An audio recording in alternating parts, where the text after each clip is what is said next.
Here's normally the story. A woman of color works really hard to break down barriers. She's the first of her kind who broke through. For example, Naomi Campbell was one of the first black supermodels. She's one of the first black women to break into high fashion. She opened the doors and broke down barriers for black women in fashion. Where there were no makeup artists didn't even carry makeup for black women. She had to make her own makeup and break her own makeup.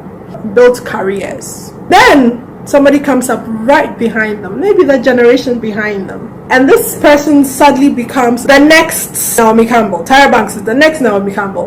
This person is the next Marissa Meyers. This person is the next. And then, predictably, what happens is the person who's fought hard and built up barriers becomes aggressive and hostile. It's not very helpful to the person that comes up behind her. Very painful early days in Paris. As much as I was booking every single fashion show, people didn't know I was going home at night crying my eyes out because the woman that I was looking up to seemed like she just didn't want me to be there and was doing everything in her power to make me go away. Well, of course. See, here's the problem. Especially with women and minorities, sometimes there is one seat at the table, there is one token. If you look at Tyra and Naomi's case, most of the fashion houses would just have one black model.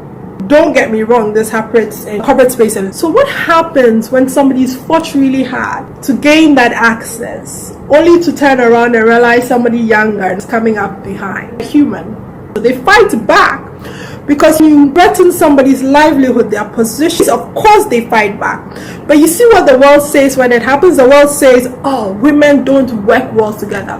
By the way, men do this to themselves all the time. It's just that there's so many more positions for men, it's not as pronounced. And so the next time that you sit down and say, how is this corporate woman not helping this other younger girl climb up? It's because she understands the game that is being played and understands that there's only one seat at the table and she's fighting for it. I'm not saying it's right, I'm explaining it. Do we have a solution?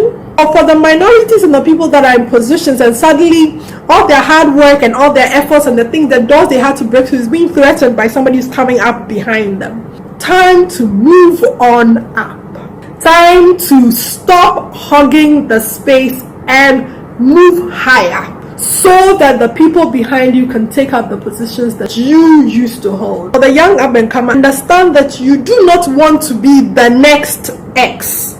You want to be in a category of your own so that you do not cause somebody who has more connections, more access than you to then turn their eyes on you and begin to attack you.